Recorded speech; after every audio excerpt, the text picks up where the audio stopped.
Hello students, आज आपका स्वागत है एस क्लास में। इससे पहले जो हमने केमिस्ट्री की क्लास ली थी जिसमें हमने पहले चैप्टर को डिस्कस किया था और सम इम्पॉर्टेंट पॉइंट को हमने कवर किया था केमिस्ट्री के, उसके कुछ इम्पॉर्टेंट क्वेश्चंस को मैं आज आपके सामने लेकर के आया हूं। उसमें से पहला क्वेश्चन है, if we apply the pressure on hydrogen gas what will be effect on distance between molecules of hydrogen gas. इस क्वेश्चन में कह रहा है कि अगर किसी हाइड्रोजन गैस पे हम लोग प्रेशर अप्लाई करते हैं तो क्या इफ़ेक्ट होगा उसके मॉलिक्यूल्स पे, जो मॉलिक्यूल्स के डिस्टेंस पे क्या इफ़ेक्ट पड़ेगा।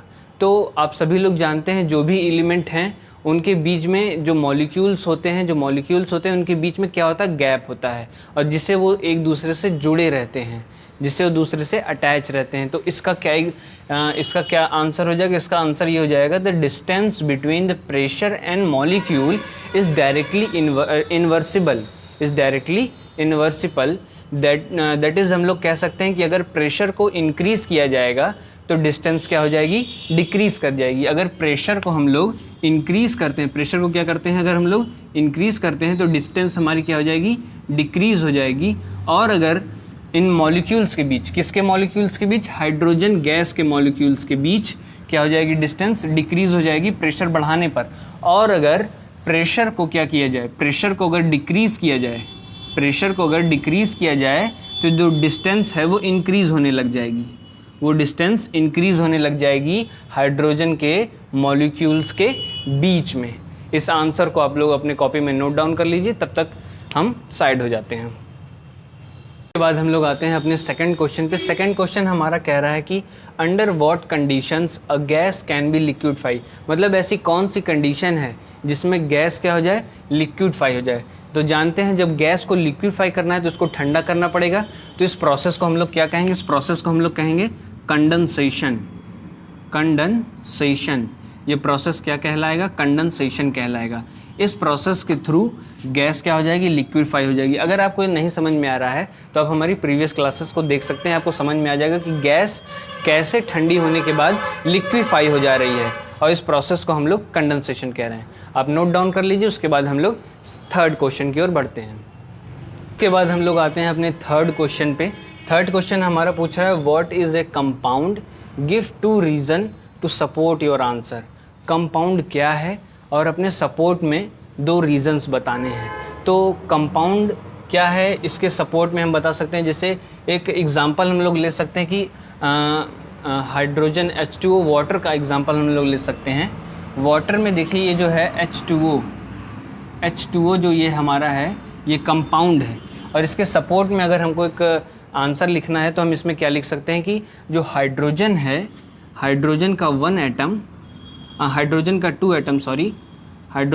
2 एटम्स और ऑक्सीजन के 1 एटम मिलके क्या बना रहे हैं, वाटर बना रहे हैं।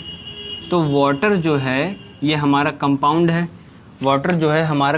है, क्योंकि इसको सेपरेट नहीं किया जा सकता बाई एनी फिज़िकल मेथड जैसे इवापोरेशन, फिल्ट्रेशन, इन सब के थ्रू इसको सेपरेट नहीं किया जा सकता। तो ये क्या है, कंपाउंड है। ओके। और दूसरा रीज़न हमारा ये हो सकता है कि जो हाइड्रोजन और ऑक्सीजन की जो प्रॉपर्टीज़ हैं, the properties of hydrogen and oxygen is entirely different from the property of water. ये पूरी तरीके से इनकी प्रॉपर्टी डिफरेंट है। वाटर की प्रॉपर्टी अलग है, हाइड्रोजन और ऑक्सीजन की प्रॉपर्टी अलग है। तो ये हमारे 2 पॉइंट्स होते हैं। इन दोनों पॉइंट्स को आप नोट डाउन कर लीजिए। फिर उसके बाद हम लोग बढ़ते हैं अपने फोर्थ क्वेश्चन पे। बाद हम लोगों का आता है चौथा क्वेश्चन। चौथे क्वेश्चन में हमें पूछ रहा है, the wool being knitted into a sweater is a physical change, justify your answer. तो इसमें पूछ रहा है कि वूल को क्या किस में फॉर्म कर दिया गया है, स्वेटर में फॉर्म कर दिया गया है, और इसमें क्या ये फिज़िकल चेंज है।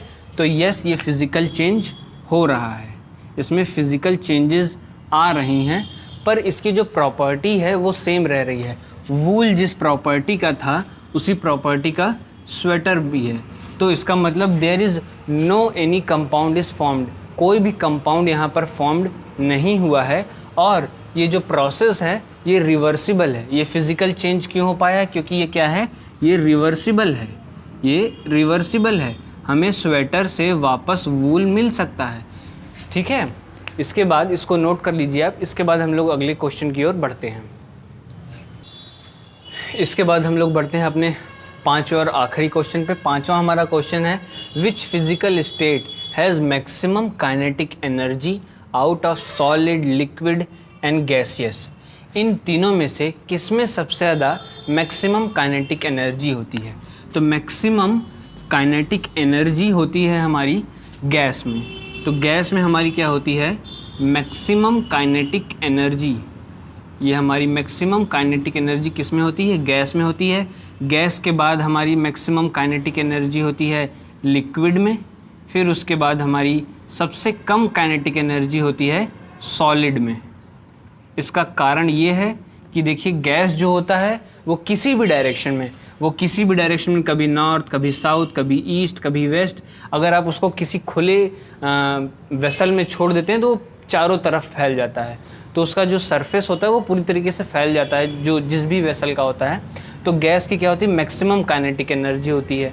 फिर उसके बाद लिक्विड की आती है। लिक्विड के पार्टिकल्स क्लोजली पैक्ड होते हैं और वो उतना मूवमेंट नहीं कर पाता है। वो जैसे अगर आप गैस को रखें किसी भी सरफेस पे, तो वो उस सरफेस पे तो रहेगा, प्लस आसपास भी फैल जाएगा, ऊपर नीचे दाएं बाएं। और जो लिक्विड है वो वहीं पड़ा रहेगा, थोड़ी दूर तक और फैल सकता है। फिर उसके बाद सॉलिड है। सॉलिड की सबसे लीस्ट होती है मैक्सिमम काइनेटिक एनर्जी। क्यों? क्योंकि वो जहाँ पे है वो सिर्फ उतना ही एरिया एक्वायर किया हुआ है, उतना ही वॉल्यूम लिया हुआ है उस मटेरियल का। तो सबसे कम होती है सॉलिड की और सबसे ज़्यादा होती है गैस की। गैस की सबसे मैक्सिमम काइनेटिक एनर्जी होती है। इसके बाद अगर आपको और इम्पॉर्टेंट क्वेश्चंस जानने हो तो कमेंट्स में ज़रूर लिखिएगा। हम आगे आपके लिए इम्पॉर्टेंट क्वेश्चंस लेकर के आएंगे। आपको वीडियो अच्छा लगा हो तो ज़रूर लाइक करिएगा। थैंक्स।